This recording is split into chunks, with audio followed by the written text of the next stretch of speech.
नमस्कार मंडळी, कसे आहात तुम्ही सगळे? मजेत ना? आज आम्ही निघालो होतो डी-मार्टला. हो, घरातील साहित्य संपले होते आणि तेच आणायला मी निघाले होते डी-मार्टला. हे बघा, डी-मार्टला पोचलो तर इतकी गर्दी होती बोलायलाच नको. आतमध्ये गेल्यानंतर जे जे काही हवे होते ते सर्व शॉपिंग केली आणि बघता बघता ट्रॉलीज भरली. डी-मार्टला गेल्यानंतर तुम्हाला माहितीच आहे की ट्रॉली भरल्याशिवाय राहत नाही. जे पाहिजे ते पण घेतो आणि जे नको ते पण घेतो. परत मुलांना आवडणारे वेगळे, मिस्टरांना आवडणारे वेगळे, घरातल्यांना आवडणारे वेगळे, असं करत करत पूर्ण ट्रॉलीज भरून जाते.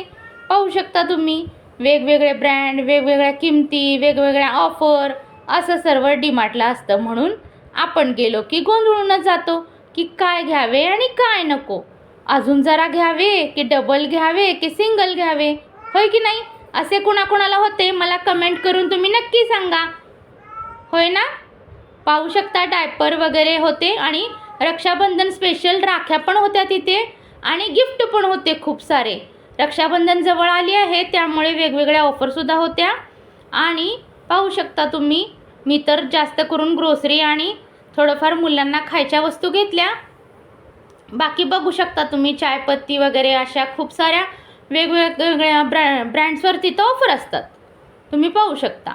गर्दी तर इतकी होती बोलायला नको. बिलिंगला तर इतकी गर्दी होती की नको नको झालं बिलिंगसाठी. थांबून थांबून कंटाळा आला अगदी. तुम्ही पाहू शकता. बाहेर पाऊस पडलेला होता. बाहेर आल्यानंतर पाहिले. आज इथेच थांबू. Bye bye, tata, see you.